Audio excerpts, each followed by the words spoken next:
Hello, folks, and welcome back to How Are You Doing Right Now, the People's Talk Show. I'm your host, Julian Shapiro-Barnum. We got a couple more really cool interviews to show tonight, so I'm really excited to share those. Enjoy. Welcome to How Are You Doing Right Now, the On the Street talk show. We are talking to Leticia right now. I'm going to ask you, how are you doing right now? I'm doing really good. You're doing really good? Yeah. That's awesome. Why are you doing really good? I feel like I'm not getting a lot of that right now. Well, I just finished off this date. You were on a date? Yes, it was the first date. First date? Yeah. Oh, this is a good move for a first date. It is. That's so exciting. Congratulations. Oh, thank you. So this is like a thing, the first date since quarantine, right? It is, actually. Yeah, that's exciting. How does it feel to like be back with human connection again? Talking. It felt good. Yeah. Just to disconnect from everything that's going on. Yeah. I mean, that's kind of something that we're doing here. We're trying to have these like real conversations with strangers because there's been a lot of just like being with the people we know in our house. Is that something that you feel like you've been missing? Yeah. I feel like whatever, like this pandemic has really affected home.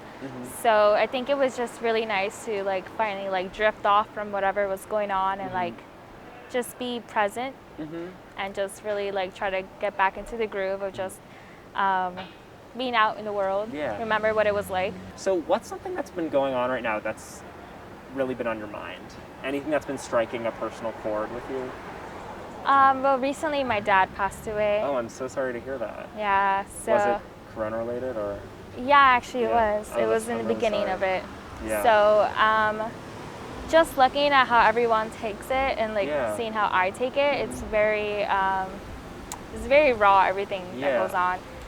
But I mean, I've always been very like, just keep it moving. So I think just even going on a date or like even going out for the first time was like a very rite of passage for me after this whole thing. Have you felt like there's been a community and support system for that? Ironically enough, when someone dies in your family, you somehow make friends in the cemetery.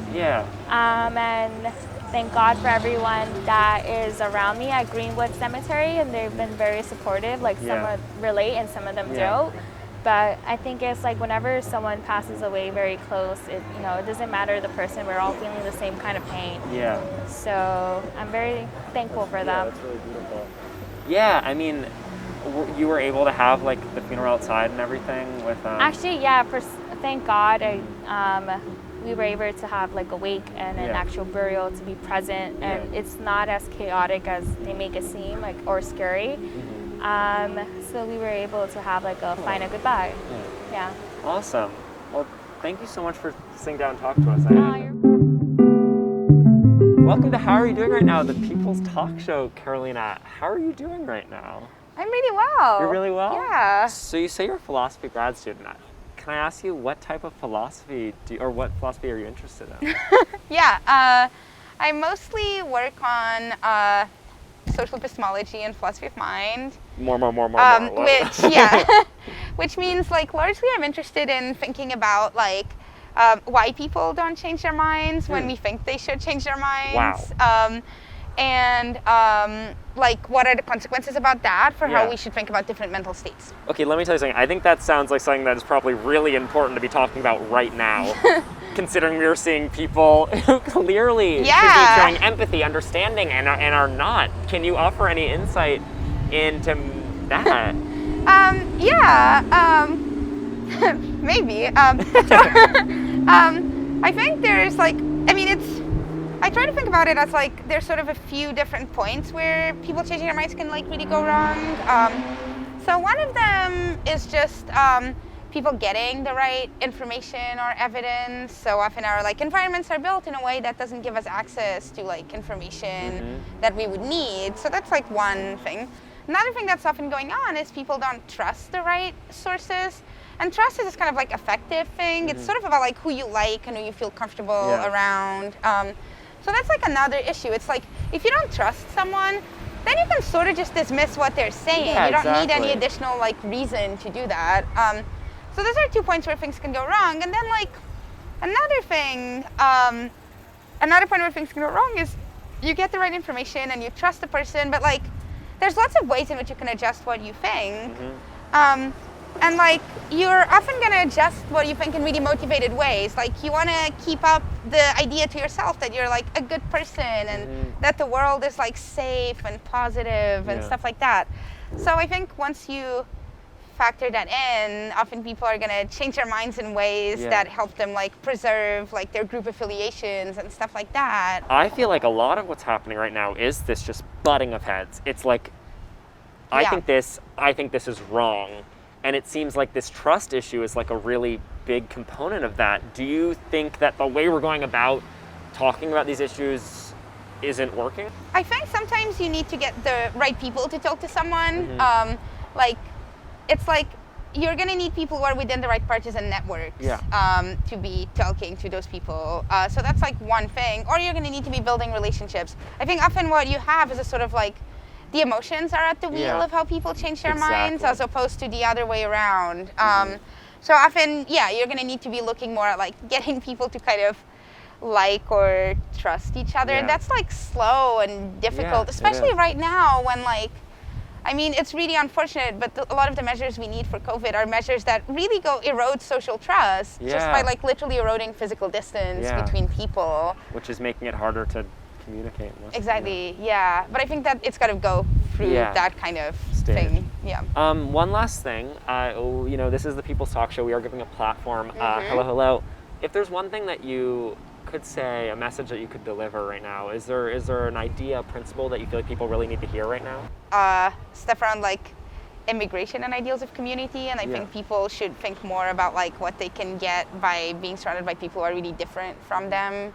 So just sort of focusing on like what they can get from that as opposed to like what they lose from from other people who are different from them being around. So maybe that. Carolina, that was really wonderful. Thank you so much. Thank you. We are so lucky to be joined tonight by Cody Geil. She is a multi-instrument singer and songwriter, and she wants to plug Stoop Music Brooklyn. Cody, take it away.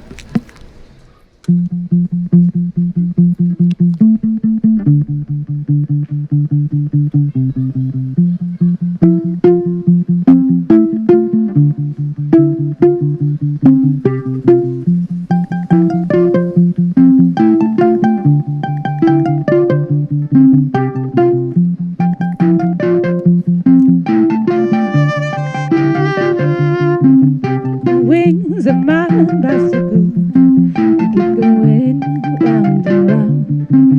It's a boomerang effect that is coming back to me.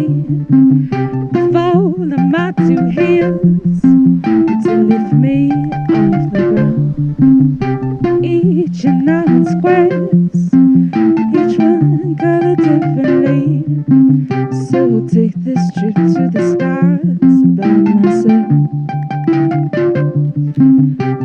Take this trip to the stars by myself.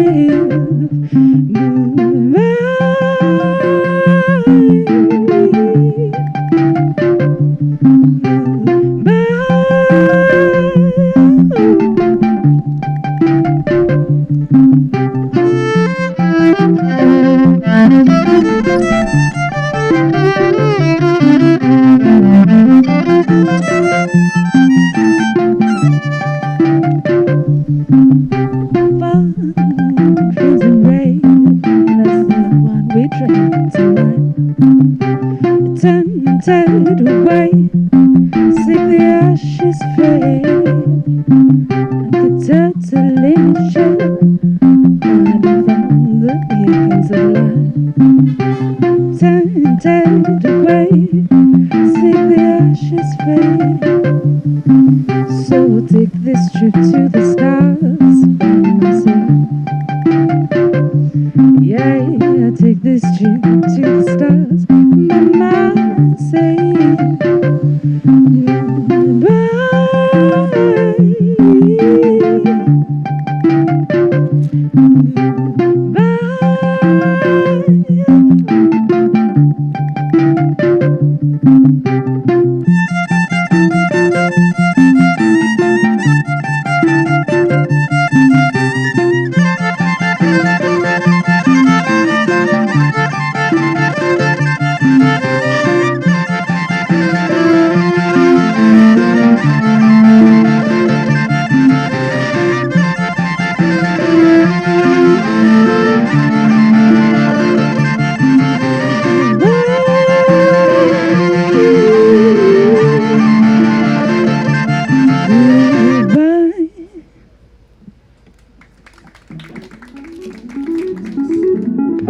All right, folks, that brings us to the end of our show. Thank you so much for watching, and have a lovely night.